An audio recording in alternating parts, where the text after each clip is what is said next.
ولا يريد بهم العسر وأشهد أن لا إله إلا الله وحده لا شريك له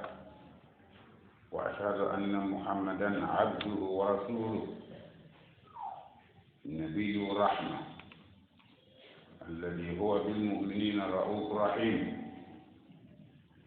صلوات الله وسلامه عليه وعلى آله وصحبه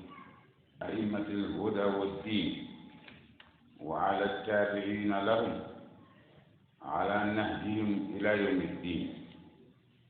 تنوبلا كفونية على باي مسابة سيكي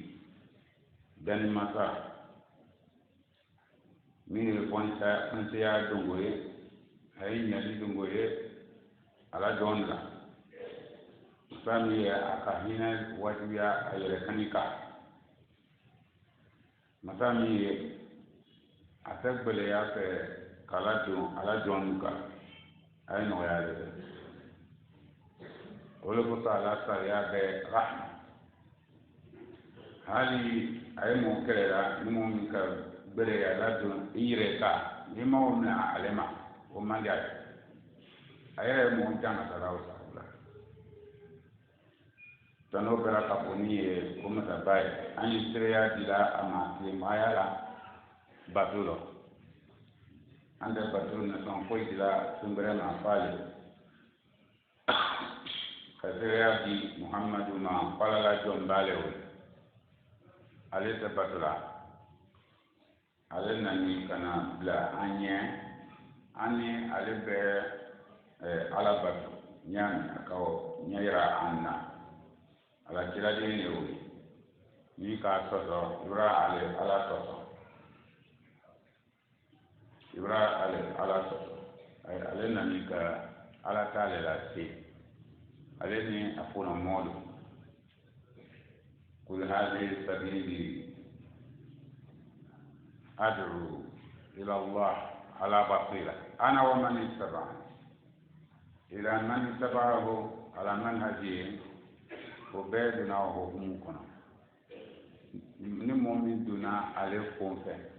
ka a fon kalan ka ale fon kalan ka o lase mɔɔlu ma o bɛɛ de donna o hukumu la o ye karangala lati yira la karangala ala ɲɛ silamɛ jɔn karangala شرافنا بالرضوان الذي هو بالمؤمنين رؤوف رحيم تبع على لا جنبه محمد كان هنا ديني على كنا بالرضوان أمندون أن يسرع الله أيه أن كيسي أنا لا تنبو به أني على صحبة ببالي منك كندان munu kemi kandani mami babali ani momo ani suratu kala bema momo naduna ulu fombe wate alkamalum ka ando ojon balu lilo ala mawkrani amma ba'd فمن رحمة الله تبارك وتعالى أنه بنى شريعته الغراء على مصالح عباده وقف ala la dɔnnibaga an y'a dɔn ala la hinɛ dɔ de kɛ ni a ka ala sariya laɲini kɛta ni tuta min ka ɲi min man ɲi a ka o la ka bɛn jɔn la hɛrɛ ko de ma jɔn la nafa de ma jɔn la an tɛ min nɔ duniya ni kiyama a ka la ka bɛɛ o de ma sisan a ma la kun fɛ jɔn man ka ka na ni alita nafa ko gbɛrɛ ye o kɔ k'a kɛ komi o tɛ sɔrɔ ala la sariya kɔnɔ fo ale y'o bila yɔrɔ o de ka bidiya tɛ ja a ka la jɔn la masalihu ye kama في معاشهم ومعادهم الذين تروا عن القيامة أتني سنة سنية أتني كنا تسعي idan aya fer kuma ya kala tanta ni nyam takriban malala ni tani tinna aya fer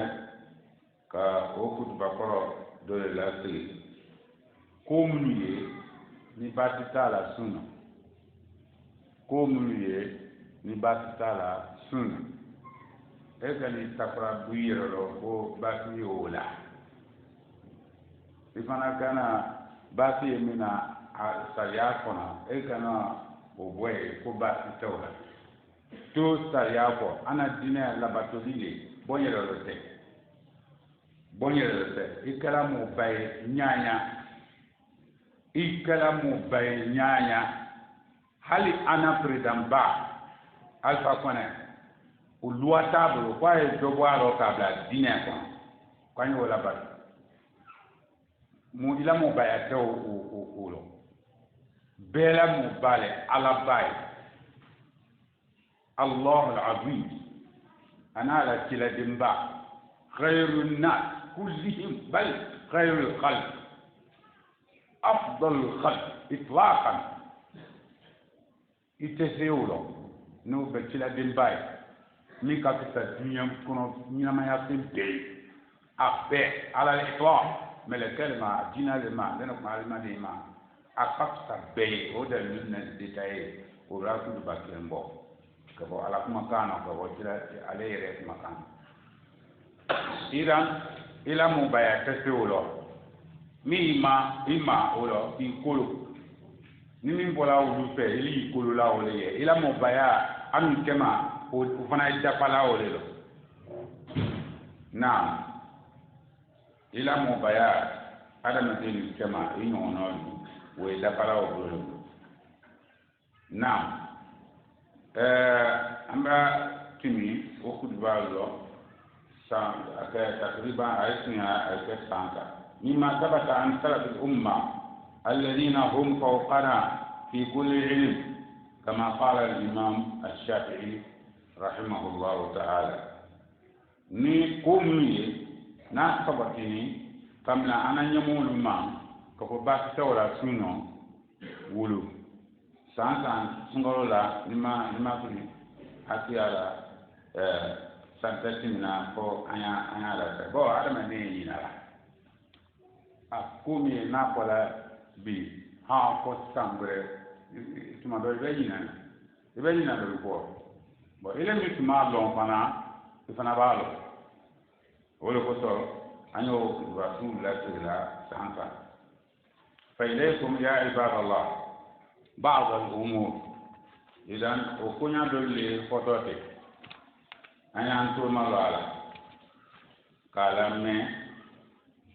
ko fra ila lonika ubia ti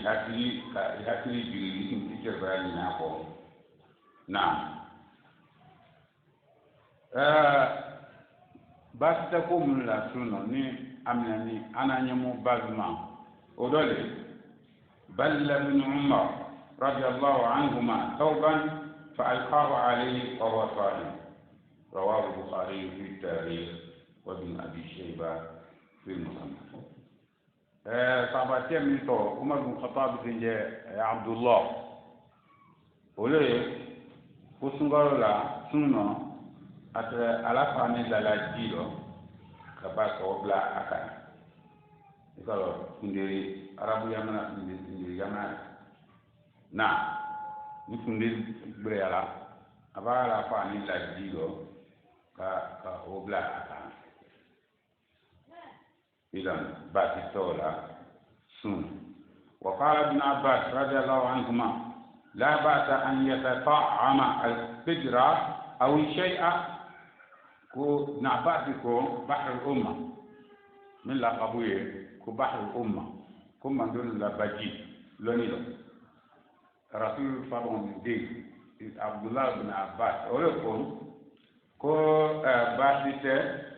musulle on fa bay musulle ka amfea bon musulle tibila amfea bon on fa bay ko basite ye fenene tibili ye da nene ole soni dane ne mi ko e ni tul makati ka nene yi nene de ni ko ba ba mara wala ni sukaro tuya bene ibra la da ka nene ni sukaro bra la ba mara ko ba ti tola amaji kana ka nene nene ilumba iba lo ne ni ne tula la iba lo لأنه من حواسنا الحواس خمس يبقى فين كنا يالو يبقى تيم يالو يبقى قولو يبقى كم فين طعم ما على يقولو بس تقول ابن عباس قلت أني فين سوسو والشيء أو الشيء أني فين ولا فين سوسو هل دا تيم دا فين تيم دا لا هل هو فين نيا فتا الطعم لون أكون ما نبا akara neba aye di ya fe to lo ibi ni an to ala be bon ba to la sun rawahu ibn abi shayba wa ali fi al-jahiliyat sawana قال الحسن البصري من كبار فقهاء التابعين ومحدثين تابعين له من دون صحابه الله o bebe ba dɔ le le la ba dɔ kɔnɔngo ba kitabu wura fi ni na lalili kan lo ka kɛ ala la jɔnba ye masa tɔn den ka polisi bila ko k'ale ye na amina olu na min donna lu ma a sigi ni danan fɛ u ɲɛ t'a la fɔ alu tun bɛ dɔ siɲɛ dɔ fɔ k'a sen bɔ polisiyɛ sen kɔrɔ kalo suyele kala wulu kana ate me alnyata la muso ko kwa ya bon alu bola ka wilo ka branca da palo ka don asiri yoro al mai al muhim anda o babulati o hasan basri wo wole ko la ba'sa bil madmadat wa tabarrud lis sa'im رواه أبو داود ومالك وعبد الرزاق كو باسيته جسم على كولي كيدون جيلو كا جسم على كولي كيدو سونا باسيته ولا دالو كو مي كلا تيتالو كلا دولو كا فين فوما باسيته كولي لا سونا ni ele ma jila kunge jikko ma di data ji ko ifari ma باب السورة نعم وقال ابن مسعود رضي الله عنه خلال صحابة بالبلين لوني لو حكي لو دينارو نبى فالكولو الله المستعان نو قول يا دالون كوب مسعود ميتول بيركا كولو أسلين أتى كاسلين هل مو جانسلين هل لوني أنو كنا ما كان ما هي هذا ما تنيا كفال كروما إن الله لا ينظر إلى صوركم فلا تين على نيكا أي دنيالو على اللي كايدان على اللي سكوتولو على اللي كيجني على اللي كيسوني على اللي كيدويا على اللي كيبولي إتا سكوتولو ما مية ما فرلا أي في على نياي منو إبراهيم سولا منا يرمو سولا منا أي في ولا إنما ينظر إلى قلوبكم وعمل أي تكون أي لا بارا على نياول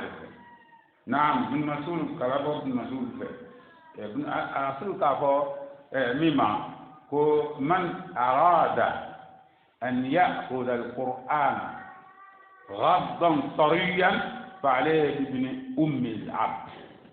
كل مهم يأخذ القرآن أقرأ يأجري نعم ko ibn abdi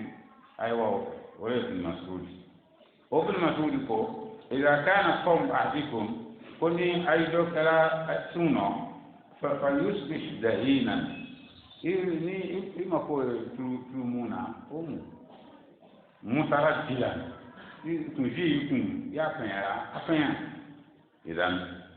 foi tolo suno tabaka wala kumpanyale kweusa aniturumu وقال أنس رضي الله عنه Anas bin Malik fana ko min ka san tanke bulini ala rasul fe sallallahu alaihi wasallam wo ko inna li abdan ko jitu doye ale buro ala dal jitu ko ata aham fi ali tunna okoro ngalola jismana ko buro ki tura ko ka nge ale o kala tak jimawi kana jimawi kono amati kono foy ma kono ji dane ko ma roye foy to pale ko o ya le buro kwali itulula ata aham ale tula o jikro wa ana sa'im zalil sun rawahu qasim fi ghaib al hadith وورنا وقال ابن عمر من كان يفرقوا هو يستاق أول النهار وآخره قالوا دول بتدون بيانيلا صوما ولا دوليا بيانيلا ولا نكون مجيء من أكو كنا بتدون لا ودلتولا ابن عمر أقول في بتدون صوما لبا ولا لبا ولا يبلع ريق يوم في كان تجيلا كان كولاكم بو ولا تكون له نعم رواه ابن أبي شيبة أولنا وقال عطاء رحمه الله عطاء الفقيه من كبار تابعين للباء هل متى كم لون أبو جعفر المنصور ولت على ما سيأتي بولا فوقسن كانت تيمي أبليكيا توا هم فو أسبان وبيتر ولد مرادو wo ka samala na ko do kana fatwa ke kisan jabi ke hejilo ko fo apa ni ngwala nyati daniel ala nyati do daniel fra fini de ka fi kon aga mangula ni ka do afrika sebe kono ko fini de kon ala la urabuma kaba anyati tin kaba توقي مجيء عطاء ما هل الله أكبر مثلا يرتي إسلامنا عندنا موتول bon o عطاء لكوي سو كوتي دينا لو راسيسي أكتي دينا هنا ولا وتوني تلكنا ها فن وواتي سعودية إيه والله توبيان ناقوتا كان سيدنا أنقوي bo ani ole obra we shandika na note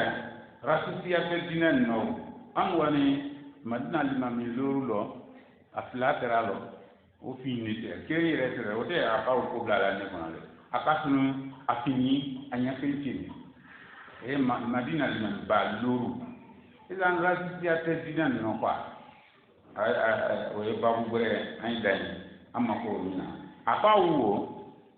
ole ko apa ola ko damna atire jonya lo musu dogo adini ni ole o ka ye dini ni sula le batola sula le loni laba juule ba dina le ba musu slana ko ni ngabo ne la jonya ma ka hoya ulte slana ala le nyawo gatra ka kuma ke ulufe na jon nzunta kumi ali bi jonya te bio sayata jonya te bi mais dulu fini ala fabadinya lelaka do noma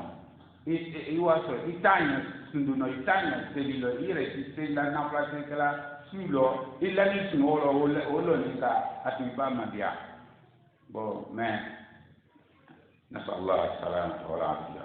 أعطاكم إن ازدرد رزقه لا أقول يفطر كوني دجي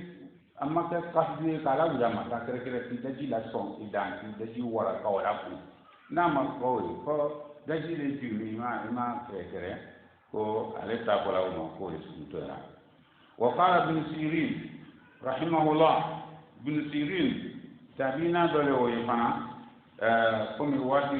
wata bo ande mala atonu ka o tusa ana aruka mi bo ko Muhammad bin Sirin ko la ba'sa bi siwak ko ba ti tagbata dona arrafu bata kana le ba qila lahu qila doko lahu ta'am ko bata kana ko diaya wala bon qala bin Sirin ko wal ma'u lahu ta'am kuni wala ko diaya jila wa anta tatamma به إلى المدار الأولى رواه ابن أبي شيبة إذن لا بأس بالسواك رطبا ويابسا بس دونا بس كنان بس يرى أقول لنا ولم يرى أنس رضي الله عنه والحسن وإبراهيم رحمهم الله بالكفر للصائم بعدا أنس لبا أنا على حسن بس لبا ani Ibrahim Nakhai ale fuqaha bilbili dole wole ta inalu na fi Kufa ulu kube ko ba ti kallala ka kala nyala ba ti tola sundumba rawaha Abu Dawud wa Abdul Razzaq wa Sa'id Mansur wa ibn Abi Shayba atana wa qala Aqa مثل رحمه الله إن استنكر فدخل الماء في حلقه لا بأس كوني كجلادن نوكا سيجتالو جيكو دورا برانكا جي كاندولا إما كريكي ما لا وياما كوبا تو إلى سنتي نعم إن لم يملك ناصر إما كريكي إما مرا إتسا أتمني سامكا جي إلي سيكوكا كون رسول كافوكو أني جلادن نو سيجتالو سنو كوانيا كدون bon ima di samam nya do ma ka rasul kuma kan wolo fo ika o labato ma anzai sa ona ke digo do bra branke di kanula imamra o mo do fo la sunna na in lam yamli rawahu abd bin humayd wa ibn abi shayba akan sena wa qala al-hasan rahimahullah alayhi hasan min ko isna hasan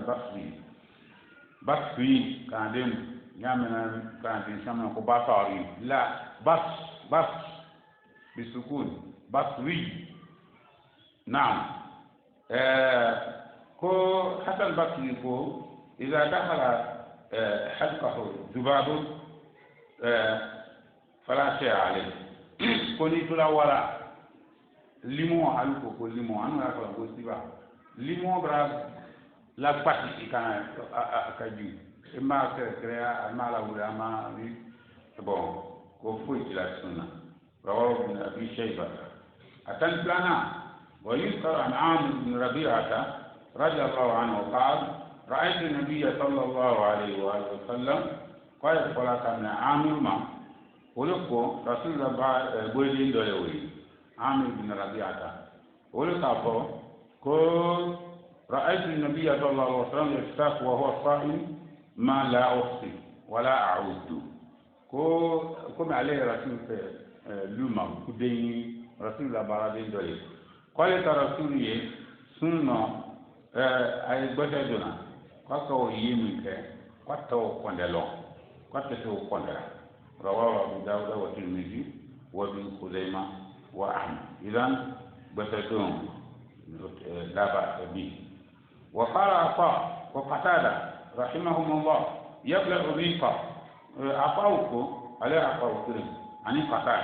قتادة بن سدوس الدعام السدوسي من كبار التابعين وفقهائهم تابعين لا لنلقى دولي قتادة ولفلاكو عطاؤني قتادة كوي إذا جلتو surtout en fait frapna ya de ala sungalo la abrato daji bon ko ani nyamite itu nya koroma madama e ka kafi du brete i daji la de kala de daji ba o ka wala kunu tu nya koroma itu nya koroma bon ko itu oluko ko yabla orika i daji la ku yani nyamite pe daji la ku na to ilongote ire ta kregela na ikane yere firdi ziyadatan ala dalika ka gbeleya li yere kala ma min laika دجبو دول سوي لنا دجبو نما لا وتين من الحديث النبوي نعم رواه سعيد بن منصور وعبد بن حميد وفي تفسير أتننا وقال الحسن كلام كونغو فقيه ولا ترى عليه أقول لا بأس بالسعود للصائم بس نبلا بس نبلا لنون بس الدولة إن لم يصل إلى حاصل ما دام أمجد كان أقول كنا بس دان نون عليه بس دان نون سوسو بس الدولة نعم ويستحي وبرافوسنا في كلمة رواه ابن أبي شيبة وعبد بن حميد إذن بس دان نون ما دام أمجد كان بس الدولة تسون كلا سنة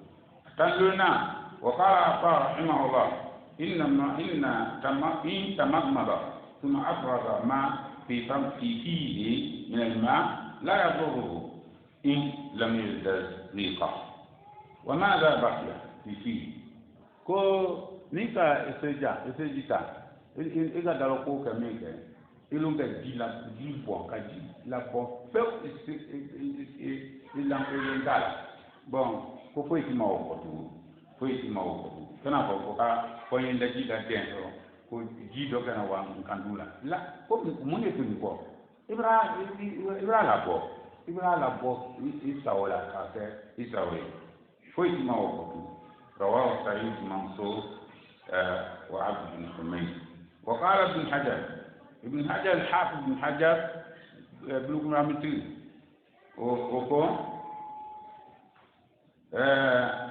قال ابن المنذر هو أبو بكر بن المنذر كافو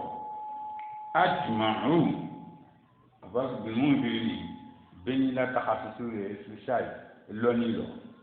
عليه لا تخصص كلمية عليه كيبلا لون لا لبني كتير منما أني الفون الكمكان فونيون وكتير منه عليه كيسولا ولا لا كولا دين كتابو yo ala ijma kitabu na kama bon comme toujours anda terena quand den brako beke fi khilaf parce que mabo ba su kono amanya yini fi khilaf tun fo kanga bali du bra so ka ko hal na so o juto o ko le ko ko ni bra le polier ni min ka ni to ka fi la ben de tambili maw ay dina ko be baraka sociali ya ke anya nyini ni kangala kasha me anya nyini ba o ma sha ano na ko ibn munzir ko ajma'u ko be nama ala annahu la shay'a ala sa'im fima yabtalihu mimma yajri ma'a ko lola bebenama ko pen susu na sila idaji la kun wati ma ilongo te ile to kusura la lo ko fuito sunumbawo mimma baina nani inyu wutelala anyi mi kete ika domini ke ika gbete dombe mais akala to do la inyu fe bon et puis asna mror zaman wati sete kawa oduliji la ilongote ko o basito mima la yaqdiru ala ikhraji itisika minabo bon ko basito انظر لهذه الآثار فتح الباب جزء رابع صفحة 160 أثر من فونيتي سبعتان نيتا بنتان من فونيتي bon ni ko kuye o soro yo fato bari bukhari sharh bam to ko fato bari ibn hajar ka mi sharh mi ke wo yibe min be sore fin fonite sabakan ni tabina kan abeye ajuzu nana safa kemeni biworo kai kemeni biworo la يا ربي كأنت صارنا أنا دينا علما وكراني أقول قولي هذا واستغفر الله لي ولكم ولسائر المسلمين في الذنب استغفروه إنه هو الغفور الرحيم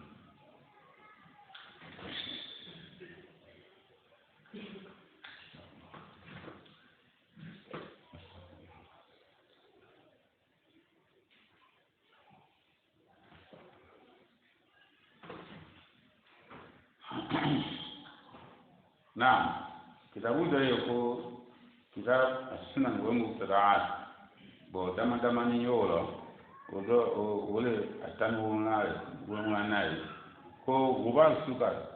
إذن بارا نوري بارا لا إذن لا سكرو سكرو إذن سكر لا دان إذن o mu kala abi kala o bangwantima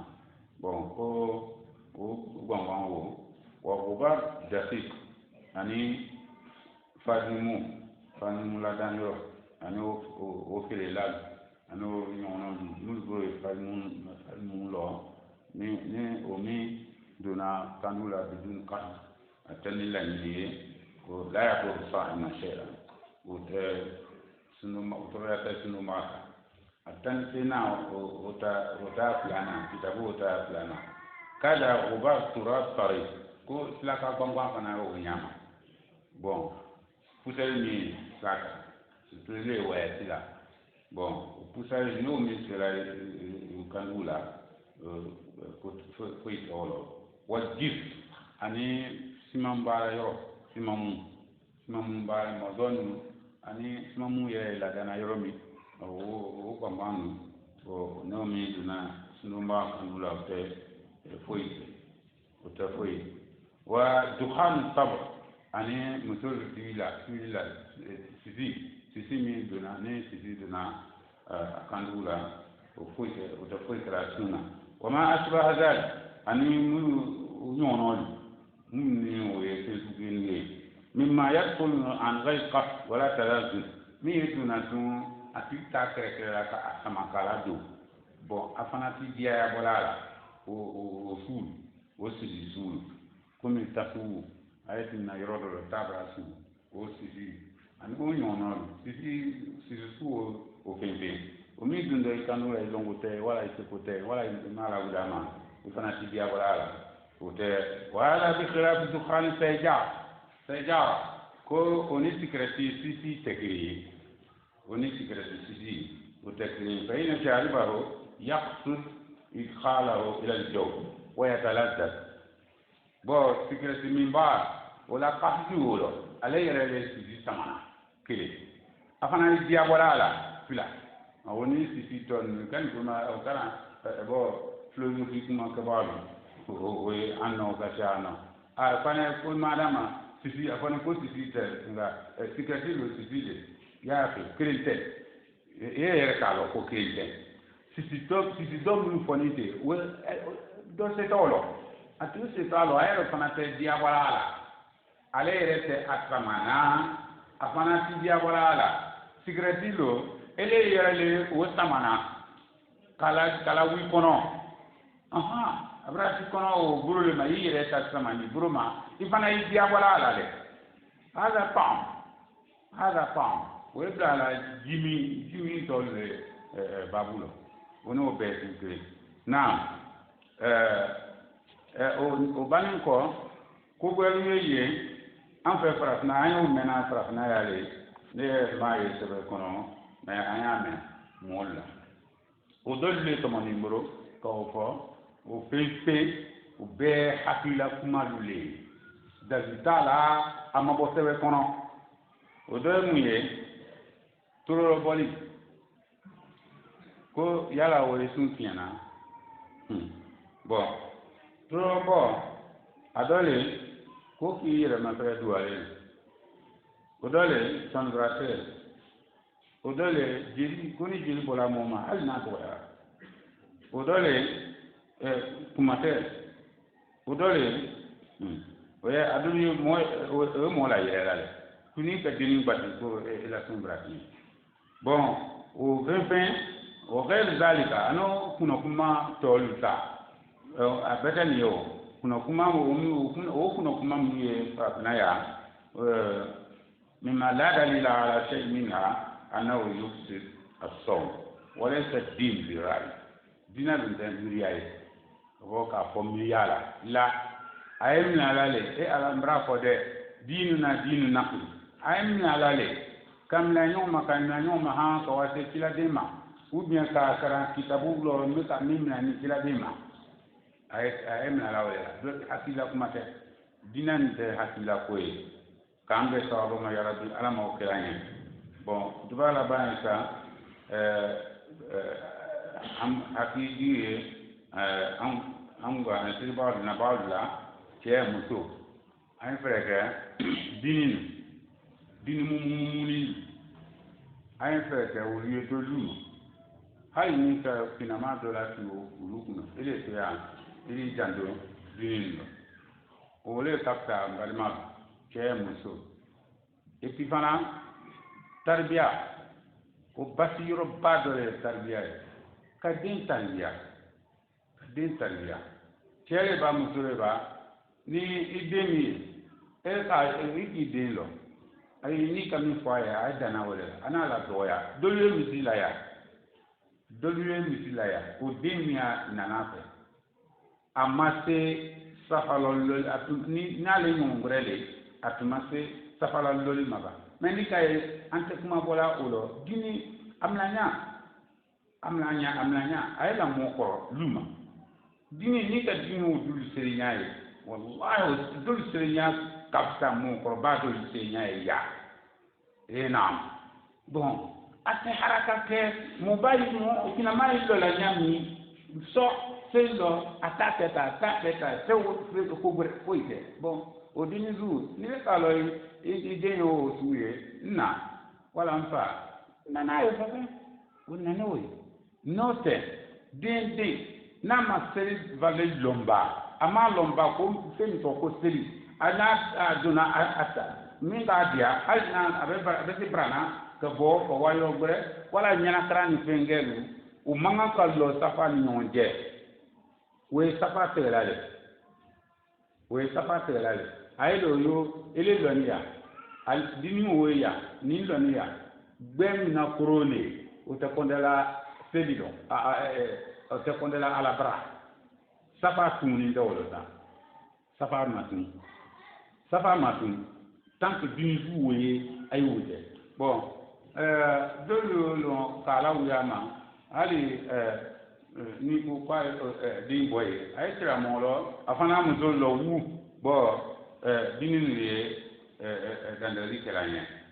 bon ka o dinin su la do safalo na prela ay billa ka suno bon no dolo ka sunan di kado trawete anaseno kila o be brake yaw ka sunan di ke tafika bon mbadmalu an fe ka min fo che musul tay sambaye bil mu susu ayo wul doluma ni o mo lon tiburo kala su o yimina tu akorola mu tay mo tay min to luma bon ele yere to luma na flale inma la amal biniyat ni na so ele ten na la sala wulma seriyo ni braisro ko le ka inwanbe o den ta ko ba ta sababu ye ite nalila abesebeki kuye ya moni ya tu braido sorola akuma kaibro bidali ndalumi yoro rasul pota sallallahu alaihi wasallam tamu bikero alwe madina magbena akko ko mo lutuni anko madina ya kwa ite ulunye brailo aybrawa jihadi da fe fino wa ti jami fin berke aybra brahim so paita ulunye ayu be kama ulu be kama brailo habata humul ud ka kun ko kala ko lon yule ka ulu la koli ka luto anko ya so madina bon ora yala mo ibrahim do sorola halim ima okay wada dalut lana rasuluko sallallahu alaihi wasallam momi ile nafa ko mi kala akala sundoyi akala seriye jangalo brana ila kul wuma pai se wala iki ya fiaka idan mo ibrahim ko do ibrahim rola hali akem masro ibrum lo ni poson idan olema ni momo ni kalon ide ele di la tarbiya jate lo dina mo bale dina mo batiye iko jate lo irete an nun fam baye dina de tara mola di musulu kulu mate la moli maga fo ite pour la l'unicité be kama bon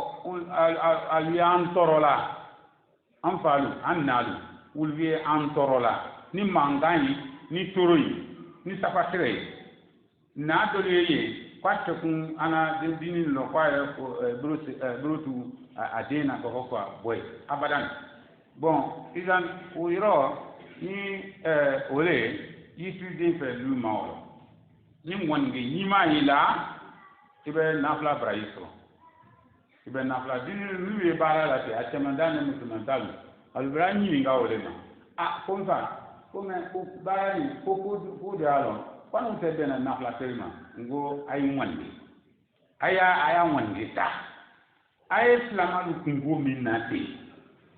mutu kuna sini fe kuna sini tangri ma tunu nafla leo ay metera sapo ay na ta sapo seli we kadai na ibana sapo sella ay wonde saha ko ni bara ote seli te kuko ngo abeseba isu aisa nafla braise te aisi oyetele badmalo an nalo ay yoro fam din manga bo surtout bo wati an falu ay din ladi idemi na kuma kan minala hal na doyala alali an wato misilati misi bon tol te kiyon vraiment bon ni wala ni ibrahim ala la bona oni bunto litekli kana mana ke kana turunke kana tashwishke imafa fokate iboma ni ile ka lo ku de ni to kuma mi fire ayo le pratique là bon na dini dobra boya kuma ila bola kuma le fait wati baraba karandin belo asgaru dole fitinin dole singo dinin dole ja o wan vacances la atawala yorosi atawala dinin kema tabu ko anna fama ese wala ese watu ngayoso kumfa kungana tu kumana tu ngama ne boya ko wate ngo kaja mais aka jawi ayere trona aka jawi nik makanila imai hakaza iya ya ko dini mase amade ma amta beti mina brolema no bana kaminya la unya urata haki benga ko forte akita kurbali akita bina kondin kurbali kaso defu ite ya rabbi kambe to ma ala mo kelanya mam farate ambele la dankoy ya rabbi ka annafati amma ala mo kelanya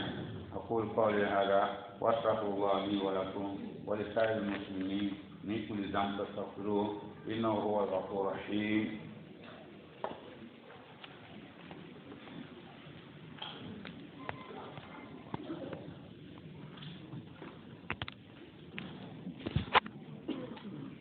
الله أكبر الله أكبر أشهد أن لا إله إلا الله أشهد أن